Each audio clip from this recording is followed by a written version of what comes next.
მოგესალმებით მეგობრებო. დღეს მოგიყვებით სერიალ შორეულ ქალაქში მიმდინარე მოვლენების შესახებ. სანამ ვიდეოზე გადავალთ, თხოვნა გამოიწეროთ არხი და მოიწონოთ ვიდეო. ასევე დატოვეთ კომენტარი, რომელი მსახიობის ან სერიალის შესახებ გსურთ ინფორმაცია. სერიალის შუა ქალაქი ერთ-ერთი რეიტინგული და მაღალყურებადი სერიალია მიმდინარე სერიალებს შორის. სერიალის პირველი სეზონის დასრულებამდე მხოლოდ 2 სერია დარჩა.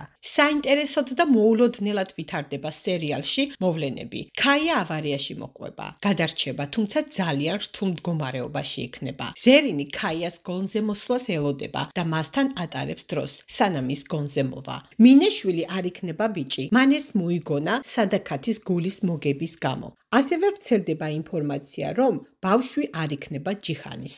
მინე გაცვლის მის შვილს სხვის შვილში, რადგან ალბორას ოჯახი იცის თუ როგორ ელოდება ბიჭს, განსაკუთრებით კი სადაქათი. მინეს ასევე ვიხილავთ სერიალის მეორე სეზონშიც. მან უკვე ხელი მოაწერა კონტრაქტს. რაც ეხება სადაქათს, ის ჯიხანიდან მოითხოვს ალიას დაშორდეს და მინეზე იქორწინოს. თუმცა ჯიხანი წინააღმდეგია დედის მოთხოვნის და ის ამბობს, რომ ალია მისი ცოლია და ამას ვერავინ ვერ შეცვლის, მათ შორის ვერ სადაქათი. ალია და ჯიხანი იძულებული გახდება აღიარონ მათი სიყვარული. ეჯმე ციხეს დატოვებს, გაიგებს, რომ ბორანი მისი შვილია. ის შურს იძიებს სადაქათზე, რადგან მან ასეთი საიდუმლო დაუმალა მას.